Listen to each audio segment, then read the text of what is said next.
Suasana Natal sudah mulai terasa dan pagi hari ini Jakarta berawan, tapi mudah-mudahan Anda sahabat Sonora Network dimanapun Anda berada yang pagi hari ini bersama kami kembali untuk sama-sama menyimak bagaimana tips kemudian juga langkah-langkah menuju sukses di Sales Mastery bersama Pak Eloy Zaluku pastinya, yang juga Anda sudah tahu bahwa beliau adalah CEO CEO ya Pak ya, Theocentric Motivator, Sales Trainer, Leadership Coach dan juga Performance Consultant. Iya, siap. Karena pagi hari ini kita kembali di edisi CEO and Director Updates ya Pak Eloy.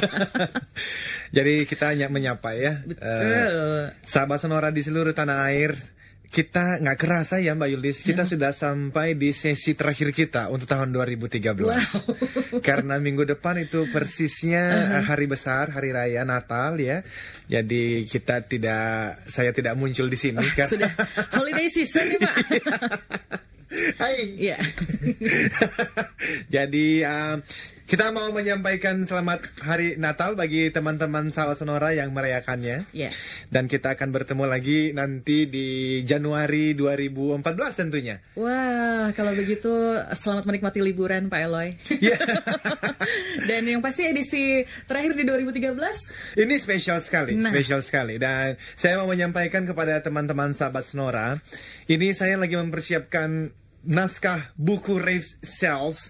Dan saya minggu ini lagi menulis mengenai creativity. Yeah. Jadi di dalam Rave Selling, Relationship Based and Value Creation Selling itu, yang saya sangat percaya bahwa kalau mau berhasil di tengah-tengah tantangan ekonomi yang semakin menantang ini, kita mesti berbicara mengenai 3 hal.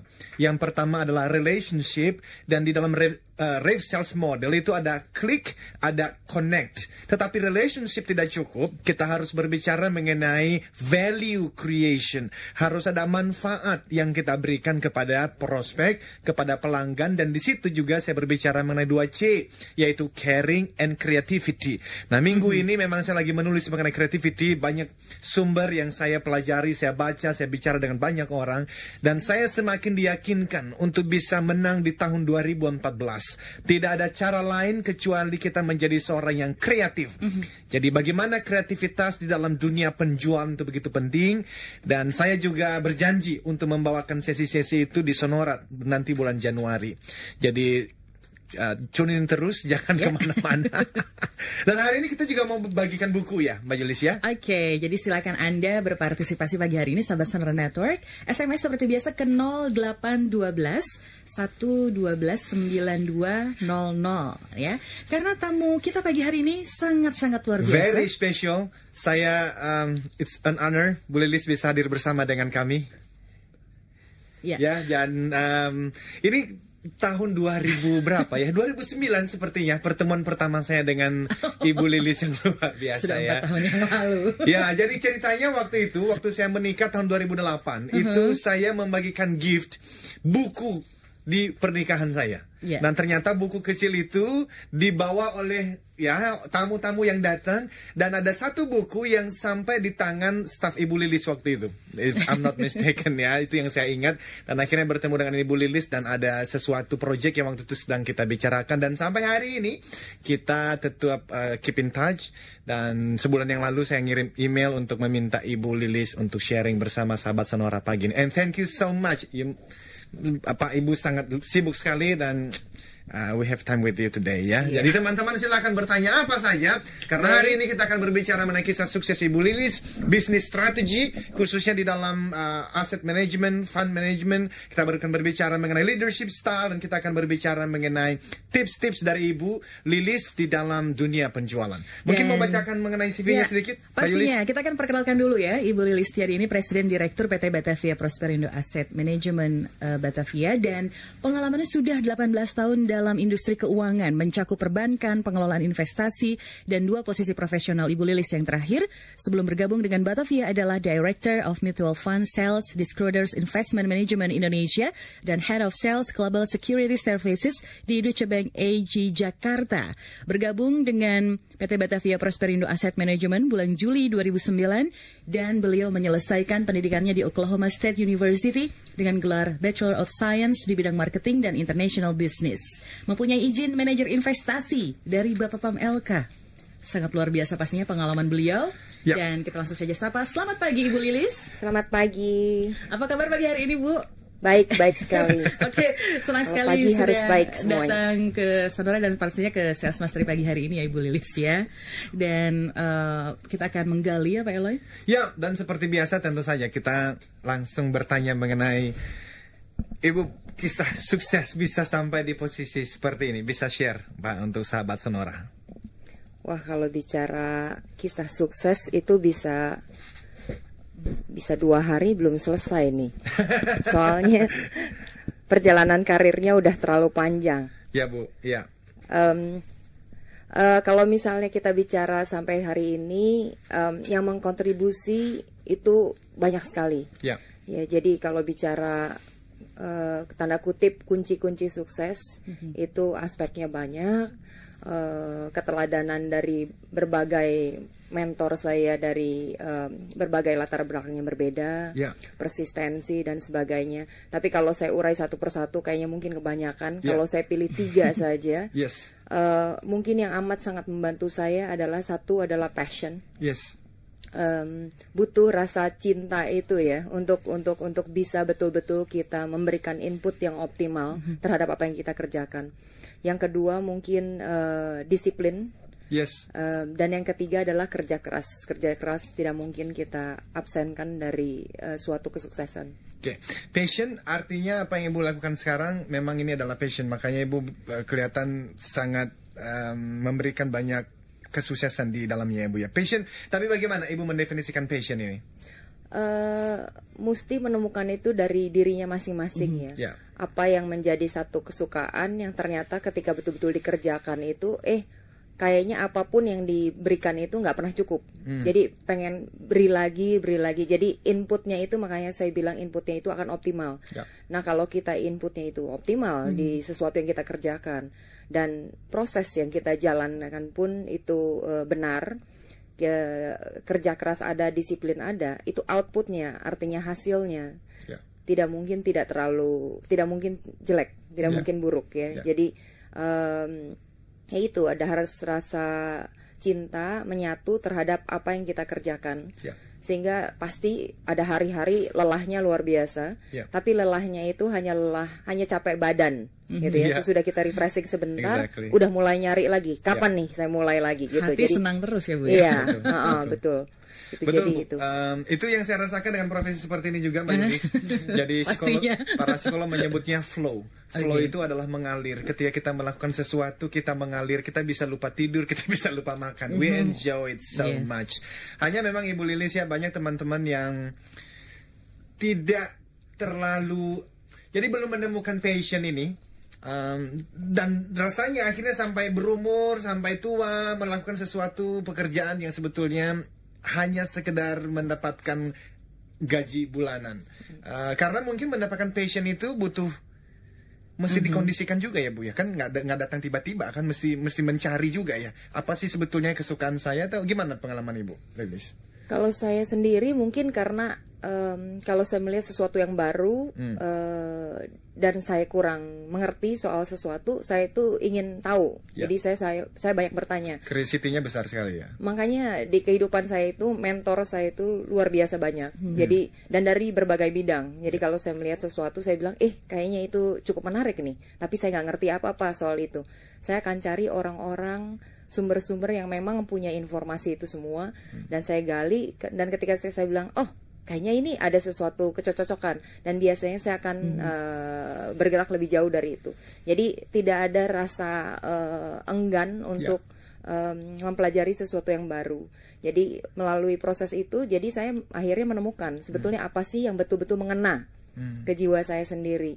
Jadi memang betul kata Eloy, nggak serta-merta kita langsung tahu, wah passion saya ini di bidang ini. Tapi dengan kita melakukan, mencoba banyak hal, dan dibantu juga pencerahan dari berbagai mentor, biasanya perlahan-lahan kita akan kemudian bisa menemukan. Untungnya untuk kasus saya penemuan tersebut tidak terlalu lama.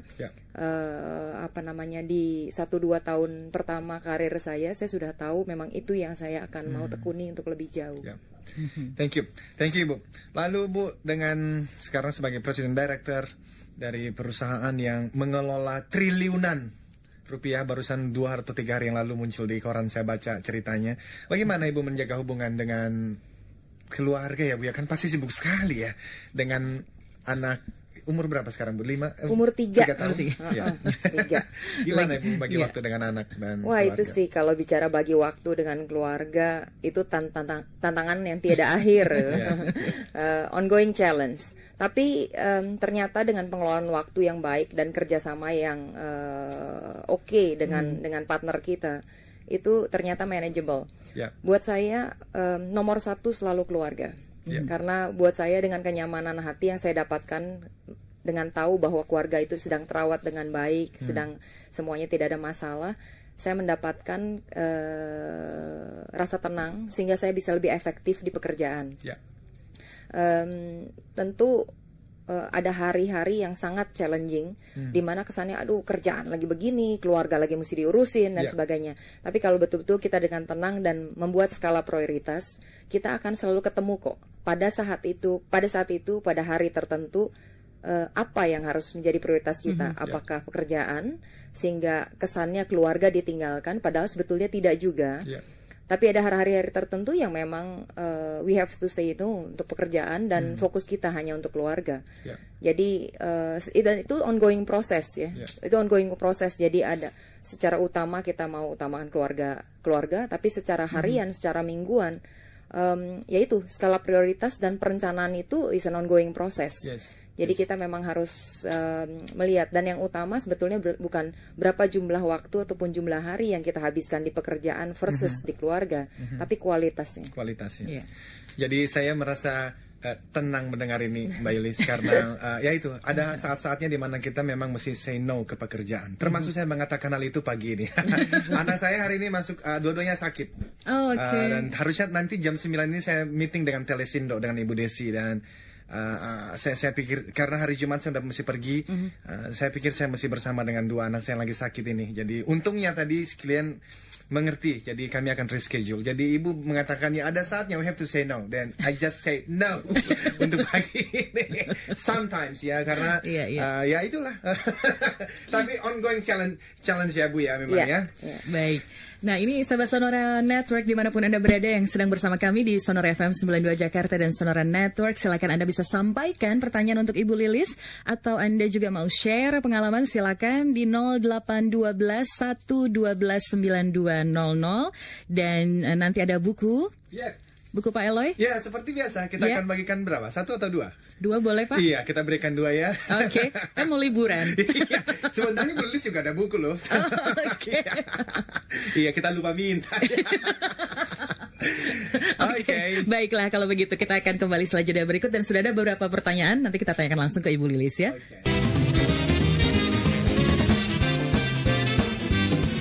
Stay tuned with us, Sonora Network.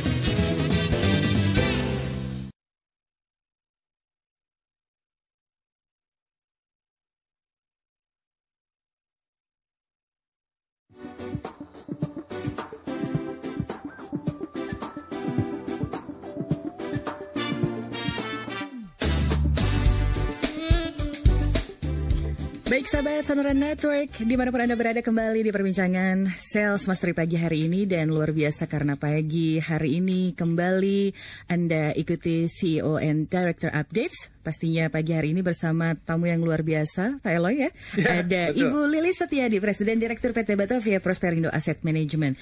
Silakan Anda yang ingin berpartisipasi SMS ke 0812 112 9200, atau bisa juga telepon ke 633 7783. Untuk luar kota silakan 021 633 7783. Karena ada 2 buah buku yang kita akan bagikan untuk Anda pagi hari ini. Yap. Dan ada banyak pertanyaan, kita nanti akan bahas satu persatu sebisanya. Tapi silakan. Kita mau bertanya dulu lebih ke bisnis strategi sekarang dengan Ibu Lilis ya. Ibu dengan Batavia Asset Management, Ibu bergabung tahun 2009 ya Bu ya? Betul. Dan perkembangannya signifikan sekali. apa yang Ibu lakukan, Bu, sejak tahun 2009 sampai hari ini di Batavia? Sebetulnya mungkin tidak ada yang terlalu luar biasa, tapi kita pertama menyadari bahwa business manager investasi itu terdiri dari beberapa unit kerja yang tidak terpisahkan perannya satu dengan yang lain. Jadi kita pertama-tama ya melihat keseluruhan framework dari perusahaan itu waktu itu. Jadi yang pertama kalau mungkin di perusahaan manajer investasi seperti kita, yang pertama kita mesti lihat kan, oke, yang keluar itu adalah apa? Produk investasi. Berarti pertama-tama produknya sendiri itu fitur-fiturnya, kemasannya itu memang harus sesuai dengan apa yang dibutuhkan oleh masyarakat investor kita. Jadi produknya, pengembangan produk. Jadi satu unit kerja pengembangan produk itu yang harus menjadi titik berat. Kemudian yang kedua, produknya, kemasannya, fiturnya dan sebagainya bagus, idenya bagus, tapi kalau pengelolaannya, eksekusinya sendiri juga nggak kuat, ya nggak akan jadi bagus gitu ya. Jadi nomor 2 tentunya adalah tim investasi atau pengelolaan dananya sendiri juga kita harus perkuat untuk memastikan bahwa hasil investasi dari eksekusi berbagai transaksi di dalam produk-produk tersebut membuahkan hasil yang baik, tapi tidak hanya baik juga konsisten, karena ini merupakan investasi kan, jadi bicaranya ini jangka panjang. Kemudian produk bagus, isinya bagus, semuanya bagus. Tapi kalau tidak ada pemasaran yang handal, memastikan bahwa ini menjadi accessible untuk para masyarakat investor, dan itu juga nggak jalan juga. Jadi yang ketiga tentunya tim pemasaran, baik itu tuh yang untuk yang menangani investor institusi ataupun investor retail perorangan. Bagaimana agar investor-investor ini mendapatkan akses terhadap produk tersebut. Jadi pemasaran kita perbaiki.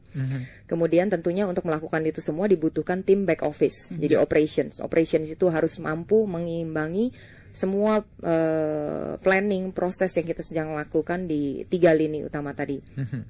Kemudian ini semua harus dilakukan sesuai dengan peraturan yang ada dan sebagainya, sehingga manajemen resiko. Jadi unit kerja manajemen resiko pun harus mampu untuk melihat semua yang sedang dilakukan, berbagai aktivitas yang sedang berjalan di berbagai unit kerja, dan memastikan ada tingkat resikonya itu terjaga, sehingga apapun yang sedang dijalankan oleh perusahaan itu dapat terus berjalan lancar, gitu ya, untuk jangka panjang.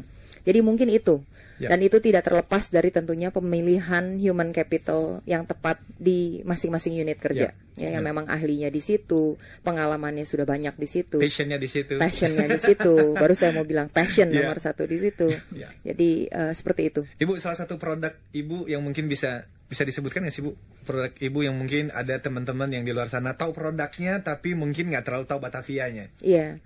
Kalau produk kita cukup banyak. Kita mengelola kurang lebih 55 antara 60 produk sekarang. Cuma mungkin sebagian kan ada yang cocok hanya untuk institusi, sebagian cocok untuk retail. Mungkin satu produk yang saya bisa sebutkan karena ini pun sudah cukup banyak dijual oleh rekan-rekan agen penjual perbankan di luar. Namanya Batavia Dana Saham. Itu merupakan salah satu reksadana saham yang flagshipnya kita. Sudah ada sejak tahun 96. Jadi kita bicara track record atau kinerjanya itu sudah panjang, sudah dari tahun 96, jadi sudah melewati berbagai up and down market juga, ya udah pernah kena krisis 98, udah pernah kena krisis 2008 dan sebagainya gitu. Jadi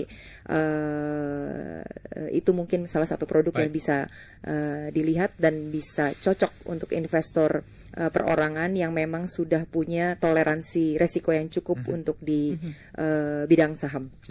Ibu, kalau untuk saat-saat seperti ini yang katanya ekonomi lagi slow down sedikit nih, ada pengaruh dengan industri yang Ibu geluti juga nggak ya? Asset management? Pastinya, namanya juga bisnis pengelolaan investasi, jadi tidak terlepas dari pasar investasi, yang mana pasar investasi itu sangat-sangat tergantung dari kondisi perekonomian secara keseluruhan. Jadi itu sih sudah pasti, tapi sebetulnya namanya perekonomian itu kan ada cycle-nya, ada boom and bust. Jadi ada periode dia slow down, bahkan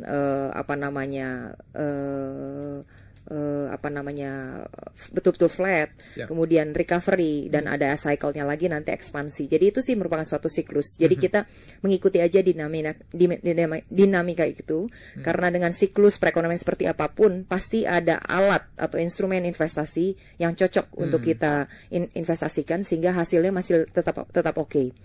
Yang sebetulnya menjadi tantangan terbesar di industri fund management sekarang ini adalah sebetulnya mengenai basis investor, bahwa basis investor kita di Indonesia itu masih ratusan ribu. Sementara kita tahu secara populasi kita tuh lebih dari 240 juta, gitu, hampir 250 juta. Jadi bisa dibayangkan itu penetrasinya itu sangat rendah. Rendah sekali. Dan kita ingin masyarakat kita itu naik kelas dari saving society menjadi investing society. Jadi bagaimana bisa kita mengharapkan itu terjadi kalau kita sendiri menyadari bahwa masyarakat pada umumnya belum begitu mengenal mengenai investasi. Sehingga mutlak ya harus dilakukan edukasi mengenai investasi itu apa, yang cocok itu apa, resiko dan sebagainya ini. Dan ini harus dilakukan secara berkesinambungan, bukan oleh hanya para pelaku seperti kita seperti Batavia, tapi juga oleh semua pemangku kepentingan, termasuk di sini misalnya regulator dan bahkan misalnya media. Karena media itu sangat bisa membantu edukasi itu berjalan dengan lebih cepat. Artinya itu juga bisa menjadi sebuah peluang juga ya Bu ya, dengan penetrasi yang masih rendah seperti ini artinya peluangnya masih besar sekali. Itu begitu, bahkan merupakan kalau bicara peluang itu titik peluang yang terbesar. Ya karena seperti tadi kita bilang penetrasinya masih sangat rendah. Bukan hanya penetrasinya masih sangat rendah saja, berarti masih banyak yang untapped ya. Untapped marketnya masih banyak. Tapi yang untapped marketnya ini sendiri kalau kita lihat demografi kita, rata-rata umur kita masih di bawah 30 tahun. Jadi populasi kita secara keseluruhan itu cenderung masih sangat muda. Jadi lebih banyak yang muda, produktif dan konsumtif dibandingkan populasi yang sudah menua dan tidak sudah produktif lagi. Jadi mungkin kita agak kebalikan dari populasinya Jepang misalnya gitu. Atau bahkan Cina yang sekarang sudah mulai menua ya. Nah ini itu satu, median age-nya masih muda. Dan daya beli kita juga meningkat. Karena sejak 2 tahun yang lalu GDP per kapita kita itu kan sudah melewati angka $3.000. Yang mana $3.000 itu seperti angka keramat lah di dunia internasional. Bahwa kalau angka itu terlewati, daya beli masyarakatnya itu akan meningkat secara eksponensial. Dan salah satu isi basket yang mereka akan lakukan pembelanjaan itu adalah financial services, seperti investasi, asuransi dan sebagainya. Nah jadi itu mungkin yang kita bisa katakan untuk memastikan bahwa potensi pasarnya masih sangat luar biasa. Kita harus break dulu, ya, dan nanti juga kita akan Lilis. Leadership dan pada akhirnya nanti kita berbicara mengenai tips tentang sales ya. Iya, dan kesempatan Anda untuk mendapatkan 2 buah buku dari Pak Eloy pagi hari ini juga masih terbuka sahabat Sonora Network. SMS di 0812 112 9200. Stay tuned with us, Sonora Network.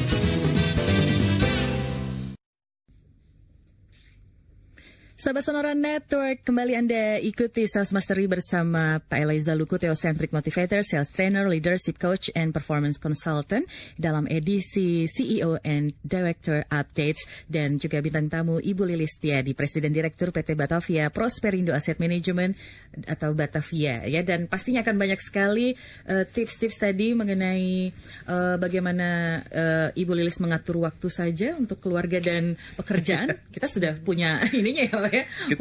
Kita tadi dapat tipsnya off air. Jadi kita aja yang belajar. Tapi ada beberapa pertanyaan. Kita boleh baca satu pertanyaan dulu ya Ibu ya. Ini dari Pak Denny dari Depok ya. Pak Denny bertanya, selamat pagi Ibu Lilis, apakah menduduki posisi puncak adalah impian Ibu atau sebuah keniscayaan, destiny ya, dari kerja keras Ibu? Bagaimana menurut Ibu tentang kerja cerdas? Gimana Ibu? Iya, kalau saya terus terang ketika melakukan pekerjaan saya tidak pernah membayangkan, wah saya pokoknya satu hari mau jadi CEO atau apa gitu ya. Nggak pernah secara eksplisit mempunyai, kalau saya quote tadi Pak Denny, dream tadi gitu ya. Ya karena saya waktu melakukannya enjoy aja gitu ya. Jadi saya jalanin, tapi tanpa terasa mungkin ya itu karena inputnya optimal, hasilnya juga kelihatan baik gitu. Jadi mungkin orang-orang sekeliling saya atau siapa yang lebih mengidentify bahwa saya patut maju sehingga sampai akhirnya saya ke posisi hari ini. Kalau mengenai kerja cerdas itu mutlak. Ya tadi kita sudah bicara tantangan kita hidup, bagaimana harus memastikan pekerjaan, keluarga, dan mungkin hal-hal lain kan, untuk waktu untuk diri sendiri juga harus ada. Jadi hidupnya itu balance. Jadi otomatis dari sisi pekerjaan pun pembagian waktu kita harus demikian cermatnya. Dan cara bekerjanya juga harus cerdas. Ya harus efisien sehingga hasilnya semuanya bisa efektif. Gitu.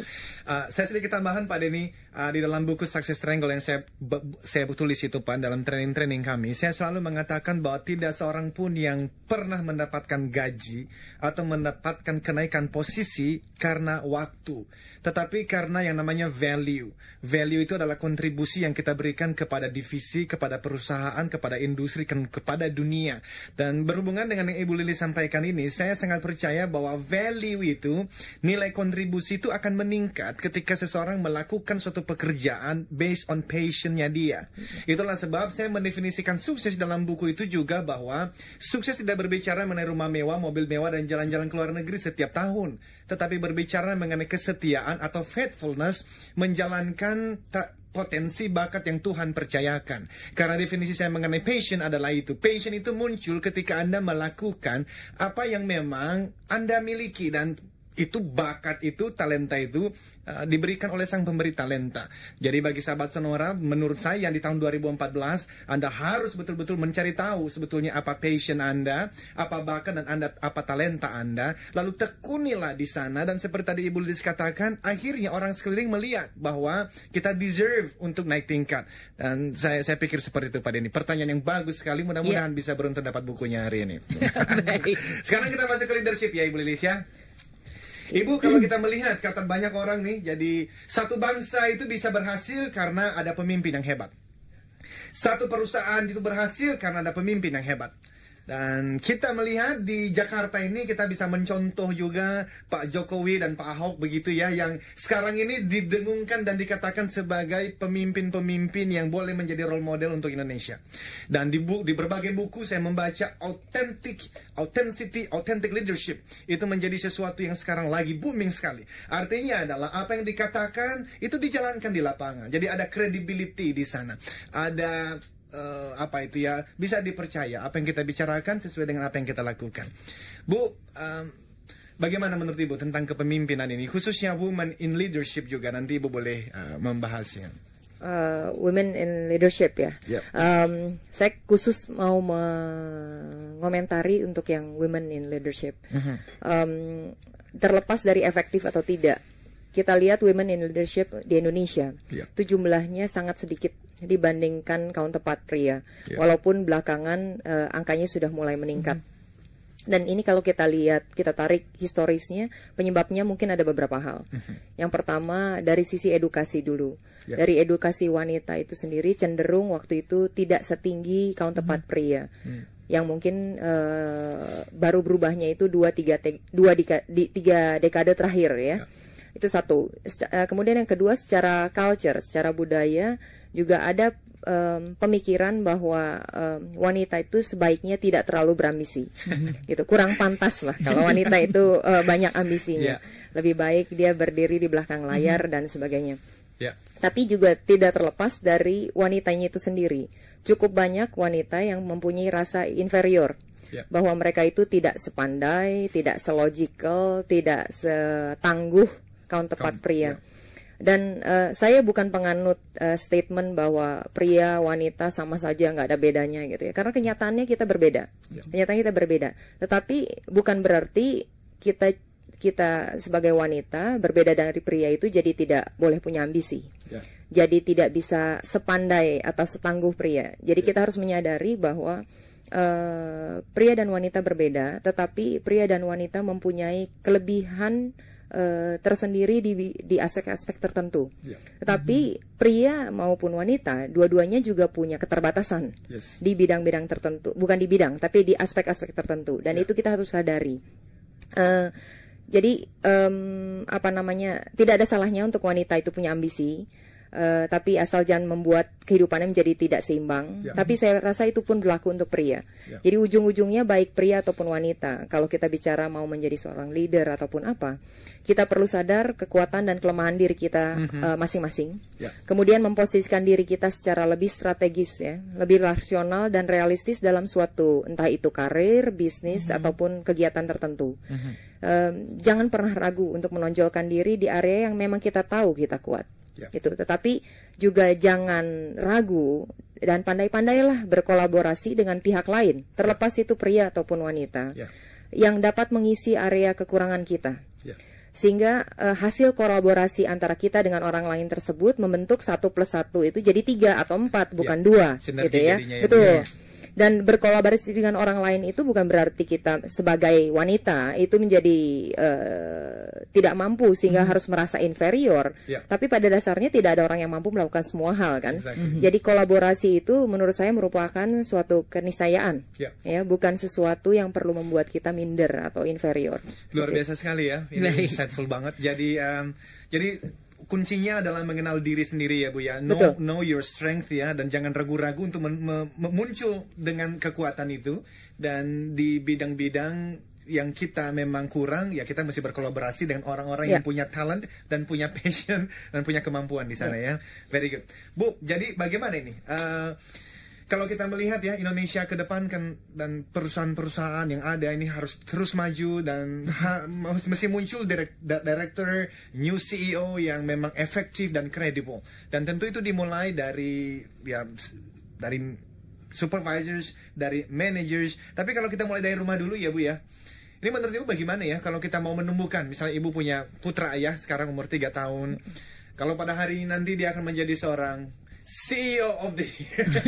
Ada teman-teman lah yang sekarang sedang mendengarkan kita. Ibu punya tips nggak ya untuk seperti apa ya Bu ya, untuk memunculkan, menciptakan pemimpin-pemimpin masa depan yang memang efektif and credible?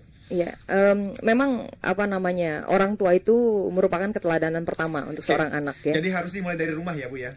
Betul, idealnya mulai dari rumah, yang kemudian terus berlanjut ke sekolah melalui para guru-guru gitu kan, kemudian baru mulai ke masyarakat dan sebagainya.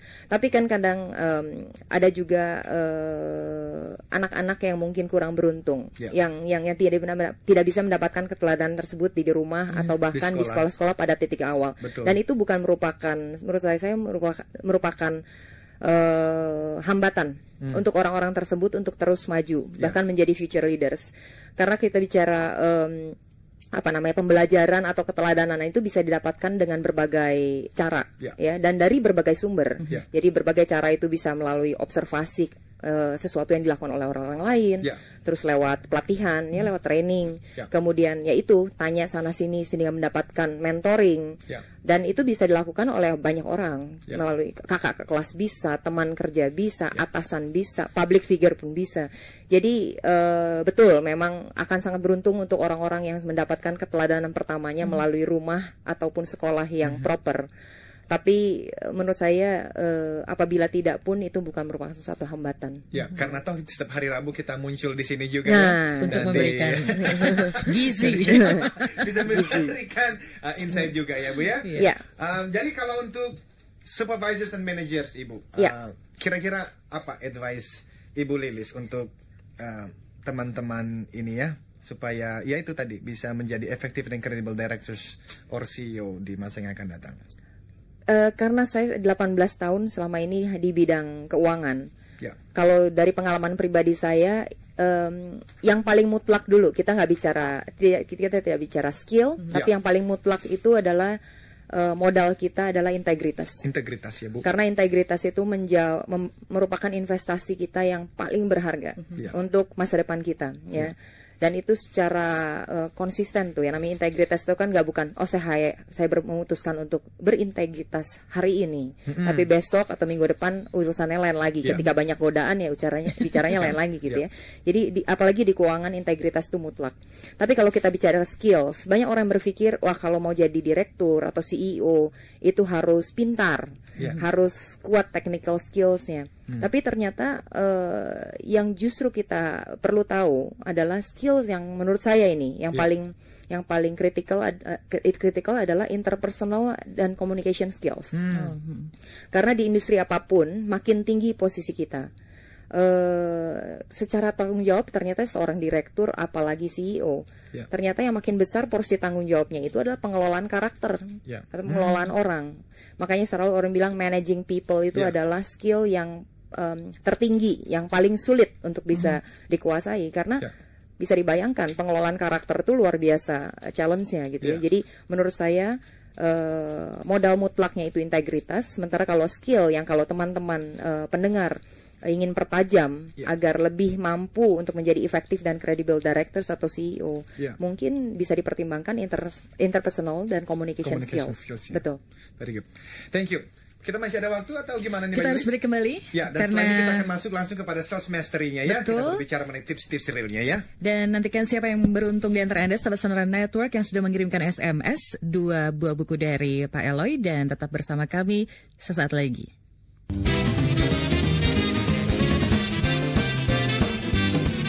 Stay tuned with us, Sonora Network.